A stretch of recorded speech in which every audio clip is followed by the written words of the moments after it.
Vậy đó nó là cái tụi mù xe trâu là cho tuôn sản rồi sừng con chua nhất đầu tiên thì miền đầu mà nó nó sẽ o mà nó lấy sừng con chua mua cọc lao đu xà thì chuẩn cô cổng con là nó làm rồi nên học bác cũng chỉ cọc xe thế xe tụi giờ sừng tàu rình cái y này quên ở đâu rồi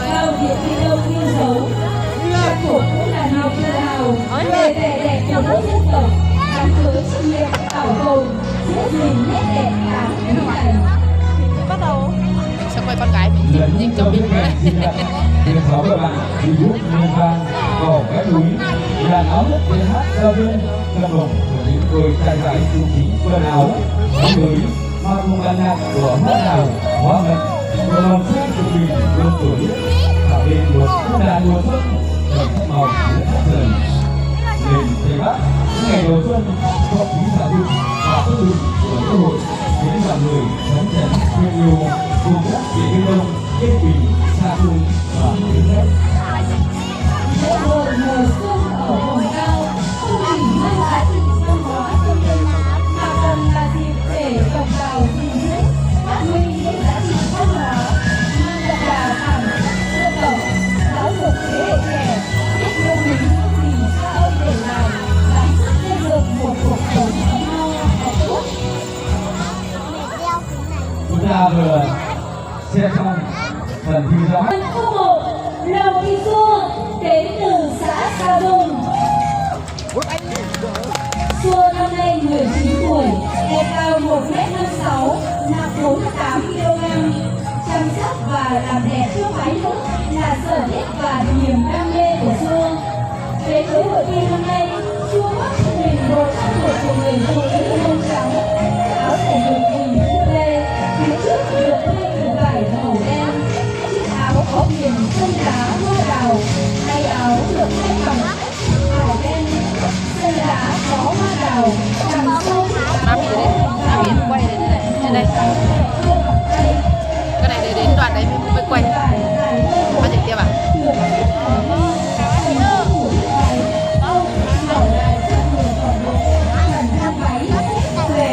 có cái này cầm dây nhẹ nó tiền đấy đúng rồi nó tiền thì mình mua một cái một hai em nhờ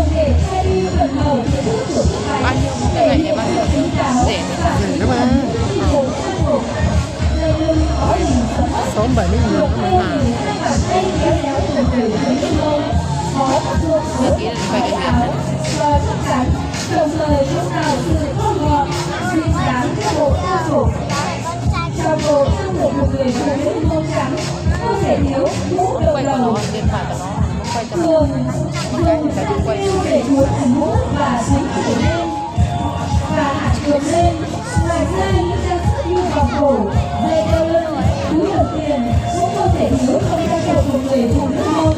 Đó là những phụ kiện làm cho điểm đen cho trang phục nổi bật để đẹp toàn diện và lợi lẫn hơn. Đến với hội thi năm nay, Xua mang đến hội thi với tinh thần giao lưu học hỏi. nó thể hiện cái nắng nữa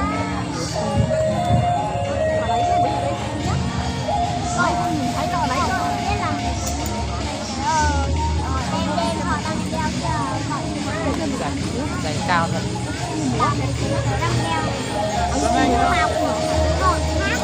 Tiếp theo là phần thi của thí sinh Vàng Thúy Dung đến từ thị trấn Điện Biên Đông. Và thí sinh Vàng Thúy Dung là điện cho thị trấn Điện Biên Đông. Năm nay em 16 tuổi, đã học tại trường Trung học phổ thông Trần Can, Điện Biên Đông. Em là một người thích nấu ăn. Cũng như sau này, em trở thành một cô giáo làm cái thứ lớn em nhỏ, vùng cao, vùng xa. Đến với hội hôm nay, em đang khoác cho mình một trang phục truyền thống của người phụ nữ nông nghiệp. Trang phục dân tộc của mình bao gồm áo, váy, giày, dây lưng, quần thân, mẫu. Một trang phục được tạo được là tay khéo léo của những người phụ nữ nông. Áo váy được dệt thủ công với những họa tiết hoa văn đều được làm bằng bàn tay một cách tỉ mỉ và chi xảo. Quần chân thì được kín đáo của người phụ nữ nông vào chân cộng đồng.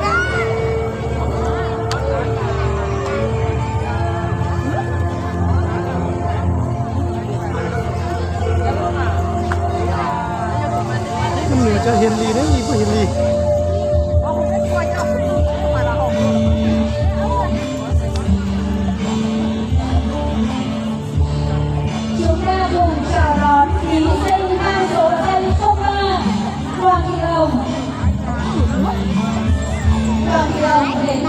bản Lương Gói A, xã Lương Gói. Mang số báo danh 03 Quý Hồng sinh năm 2005, cao 1m62, nặng 54 kg. Quý Hồng có sở thích đọc sách, nghe nhạc, đi tham quan, du lịch.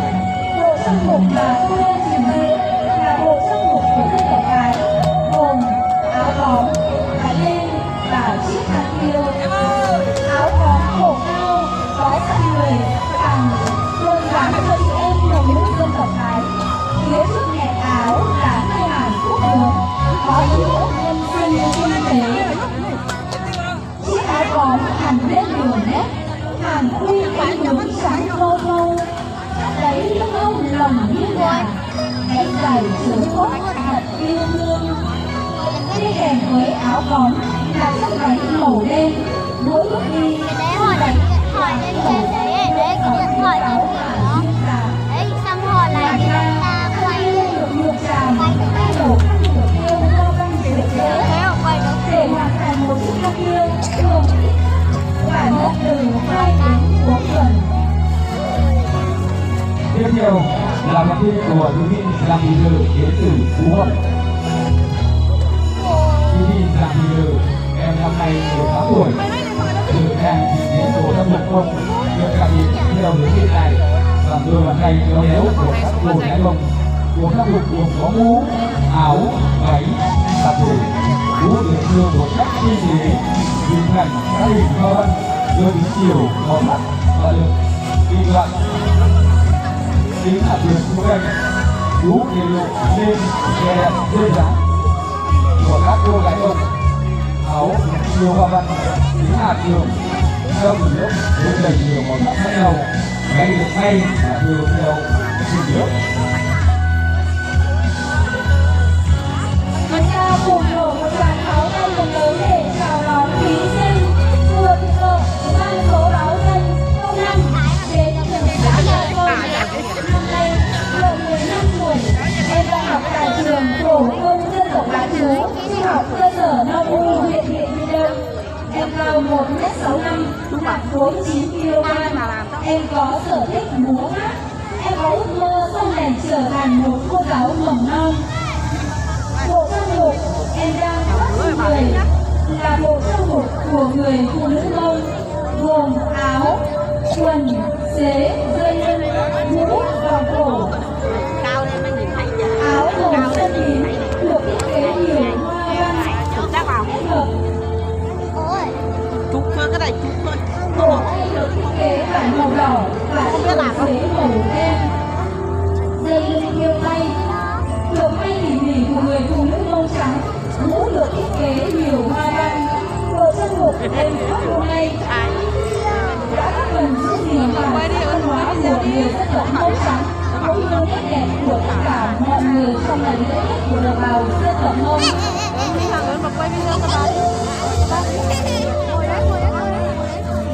Nàng xả nước trên sân khấu là thí sinh Lô Thị Ngọc Huyền, nàng chủ môn đen 06 đến từ xã Đường Lân.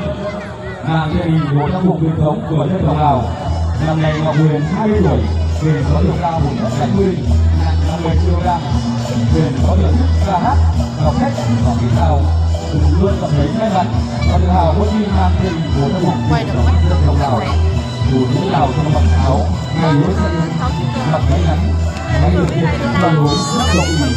Lệ thuộc tiền Lào là những hoa văn, những loại hoa chú, chùa, tháp, cây cỏ làm phẩm sắc văn hóa tâm linh, là nét đẹp truyền thống, mang những sự khéo léo, dẻo dai, dịu dàng, ngay những của người con gái dân tộc Lào. Ra điện đây, ra điện, ra điện, ra điện. Lào không thể thiếu là chiếc hát, thể hiện hoa văn, kéo năng lực tôi cho các phụ nữ Lào trên phần đường áo duyên dáng.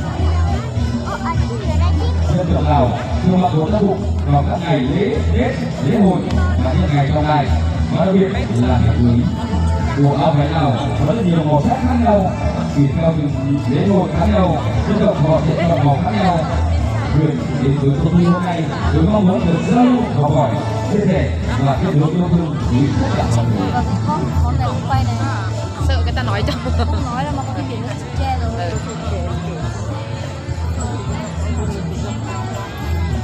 Rồi. Em không được.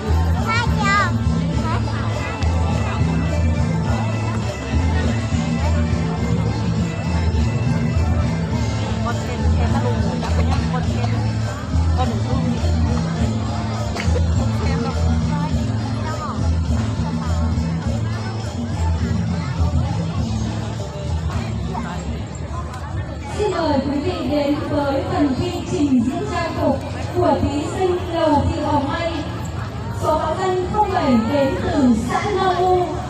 Với niềm yêu thích của em là thiết kế và may những bộ trang phục lấy ý tưởng từ dân tộc Mông. Hôm nay đến với hội tuyên trình diễn trang phục năm 2024, em mang đến bộ trang phục của dân tộc Mông với sự kết hợp của áo, yếm, dây lưng, váy, mũ. Bộ trang phục được làm bằng hai vân tình cảm kèm theo áo là đặc biệt như vòng cổ bạc, thể hiện sự khéo léo của người con gái Mông và sự sang trọng, quý phái của bộ trang phục. Ngoài ra, em còn mang lên chiếc kèn nhạc cụ đặc trưng của người Mông. Với người Mông, kèn là sợi dây kết nối giữa hiện hữu với thế giới bên kia, làm nỗi lòng thật sự, là niềm vui nỗi buồn riêng có.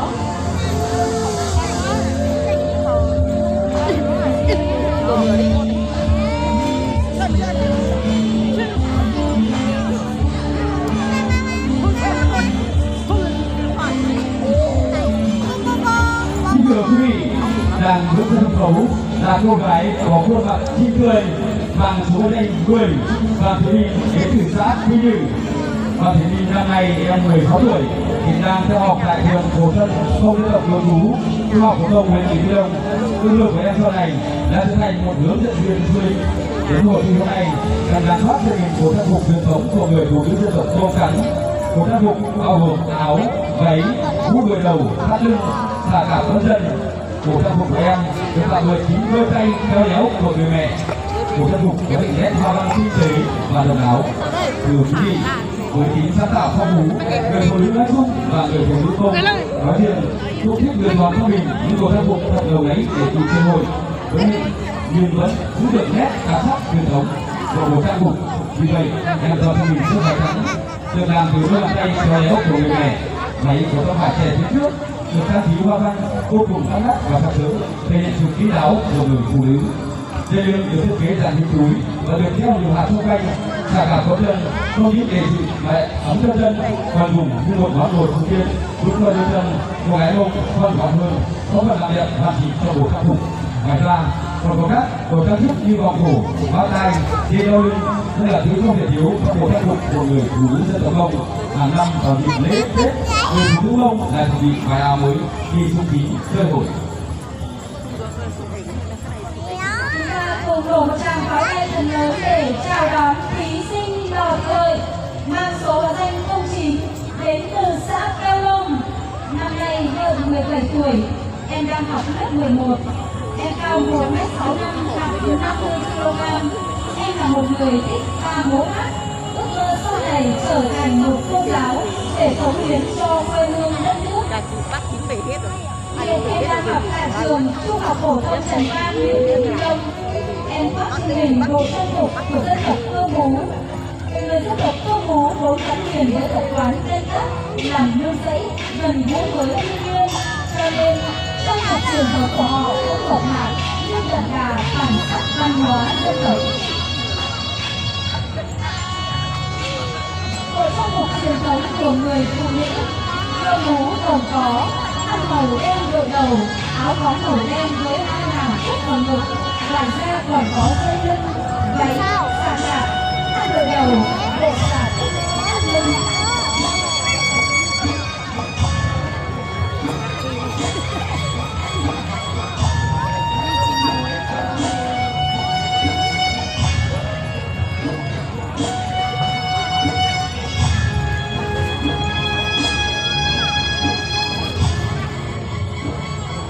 Tiếp theo là phần thi của thí sinh Giang Thị Nhựa bằng số danh 10 đến từ xã Quy Nhử.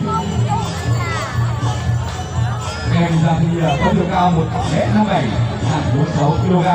Sở thích của em là nhảy, múa và hát ca. Em đang khoác trên mình bộ trang phục dân tộc Mông Trắng. Ở xã Thủy Đình, huyện Yên Kỳ Đông, 50% là người Mông Trắng. Một cộng đồng có truyền thống đậm đà bản sắc. Nổi bật là nghệ thuật tạo hình trên nền trang phục của người Mông Trắng, lưu giữ, bảo tồn và phát huy. Sự giá trị của người Mông chính là họ có thể làm ra những đồ trang phục của dân tộc mình. Trang phục truyền thống của người phụ nữ Mông Trắng gồm áo thể ngực, trên đó được thay các màu vải khác nhau như xanh, đỏ, vàng, đen để tô thêm sắc màu cho bộ trang phục. Có tấm vải che phía trước, gần và và thắt lưng được thêu hình gai góc. Hoa văn trong trang phục của người Mông Trắng có nhiều loại màu sắc khác nhau, nhưng chủ yếu là hoa văn hình gai ốc. Các loại hình hoa tượng trưng cho nét đẹp của người phụ nữ và thỉnh thoảng có những gốm hoa văn được sắc hình vượt. Trong trang phục của người Mông Trắng đều do đôi bàn tay khéo léo của người phụ nữ làm ra, có sự cân cù và ý thức được phong phú.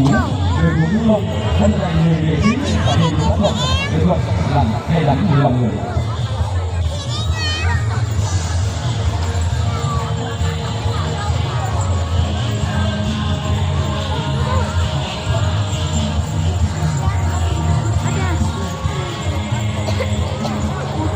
Còn đăng kiến lên sân khấu là thí sinh Giang Phương Bình, mang số báo danh 11 đến từ xã Thắng Lìa. Năm nay em 20 tuổi, hiện đang là sinh viên năm 2 trường cao đẳng sư phạm Điện Biên. Em cao 1m61, sở thích của em là múa và hát. Ước mơ sau này của em trở thành một cô giáo mầm non. Đến với hội thi hôm nay, em khoác trên mình bộ trang phục truyền thống của người Mông Trắng xã Thắng Lìa. Bộ trang phục bao gồm áo, váy trắng, mũ, không xả cả cổ chân, bộ trang phục được tạo bởi những đường chỉ tinh tế, những nét hoa văn, họa tiết độc đáo.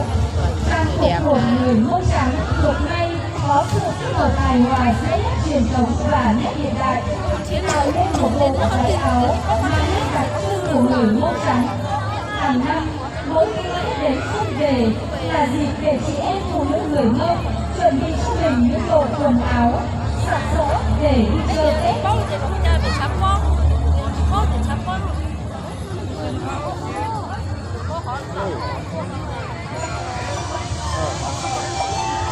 Đang bước trên sân khấu là thí sinh Lò Thị Dung mang số báo danh 12 đến từ xã Triềng Sơn.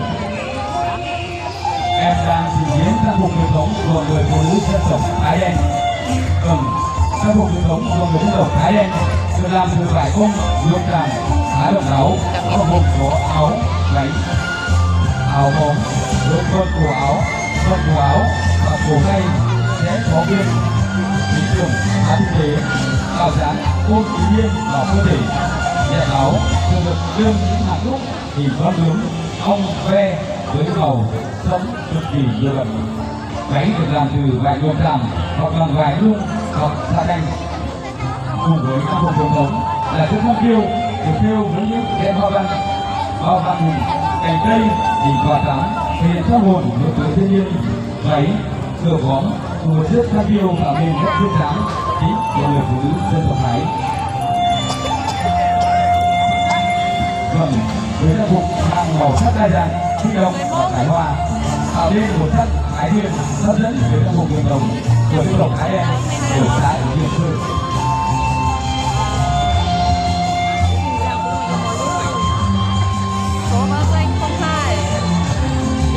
Xin mời quý vị đến với phần dự thi của thí sinh Vàng Thị Lan, mang số báo danh 13 đến từ xã Bình Giàng. Năm nay đang 16 tuổi, em đang học tại trường phổ thông dân tộc nội trú huyện Điện Biên Đông. Em cao 1m55, nặng 46 kg. Em là một người thích đọc sách và múa hát. Ước mơ sau này trở thành một nữ chiến sĩ công an để bảo vệ quê hương đất nước. Từ xưa đến nay, người Mông sống trên vùng cao, thường đi lại khó khăn, không biết với gần chỉ riêng chỉ có người Mông biết trồng anh, dệt vải, nhuộm tràm và tự làm trang phục cho mình. Đây thực sự là một tác phẩm nghệ thuật của người Mông với nhiều màu sắc kết hợp với nhau, cùng với sự khéo léo tinh tế tỉ mỉ của con tay của người phụ nữ đã tạo nên những nét riêng của mỗi nhóm người Mông. Bộ trang phục đang mặc là bộ trang phục của người phụ nữ đặc quyền của Điện Biên. Bộ trang phục gồm có áo, váy, dệt, được xưng gọi là dệt,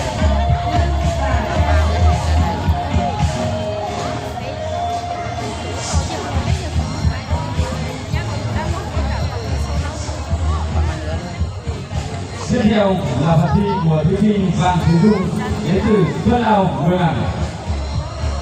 Thí sinh Vàng Thị Dung đến từ xã Xuân Lao, huyện Mường Ảng. năm nay em 17 tuổi. Vào một cái năm này thì em đang học tại trường Trung học phổ thông Lam Đình Gốc. Sở thích của em là nhảy, sở trường là múa. Là người con gái người Mông, em rất yêu quý bản sắc văn hóa, đặc biệt là trang phục văn hóa của dân tộc Mông. Vì vậy, em có ước mơ trở thành một nhà thiết kế thời trang mang trang phục văn hóa các dân tộc đi khắp vùng miền trên thế giới. Để cơ hội hôm nay, em khoác trên mình một trang phục dân tộc của người phụ nữ Mông Trắng. Người phụ nữ Mông Trắng thường mặc trong các lễ hội Tết bao gồm áo, mũ, dây lưng, váy, dế và giặt lọc. Đôi chân sẽ được hình chữ V phía trước được may từ vải nhung màu đen. Màu đen là một màu đơn sắc tượng trưng rất đẹp đẽ nhưng lại mang đến bao nhiêu ý nghĩa và được rất nhiều người yêu thích. Chiếc áo được thêu hoa văn ở viền cổ, tay áo mảnh lại sóng nước đằng sau thì đơn giản nhưng vô cùng cùng đặc sắc. Dây lưng có tác dụng cố định, tay áo chắc chắn, đồng thời thon gọn đơn giản hơn. Tấm vải để phía trước được trang trí hoa văn vô cùng bắt mắt và thật sự thì chiếc áo và những phong ý trang phục của người phụ nữ dân tộc Mông.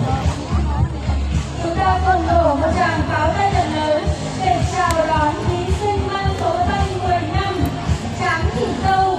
Em đến từ xã Mối Cái, huyện Thượng Ảng. Dâu có chiều cao 1m62, cân nặng 49 kg. Là cô gái có nhiều sở thích khác nhau, nhưng đối với em, múa là nguồn cảm hứng, là nguồn động lực giúp cuộc sống của em tô thêm nhiều màu sắc. Ngày hôm nay em mang đến hội thi trang phục ngành Mông được làm từ thổ cẩm hiện đại của người Mông, nhiều màu sắc. Bộ trang phục của em gồm váy, áo, dây lưng, tạp dề. Ngoài ra kết hợp với một chiếc mũ và những đồ trang sức tạo nên một bộ trang phục hết sức lộng lẫy và quyến rũ.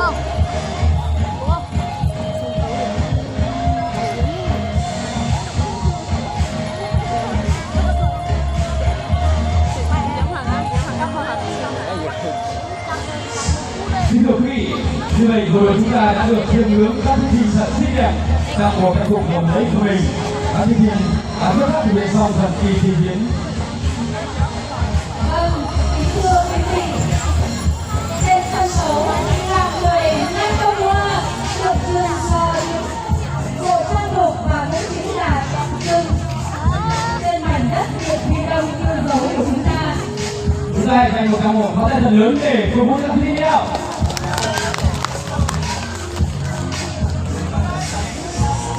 Tiếp theo sẽ là phần thi năng khiếu. Tại phần thi năng khiếu, các thí sinh sẽ thể hiện tài năng của mình. Chúc các thí sinh tiếp tục tự tin về tài năng tại phần thi năng khiếu.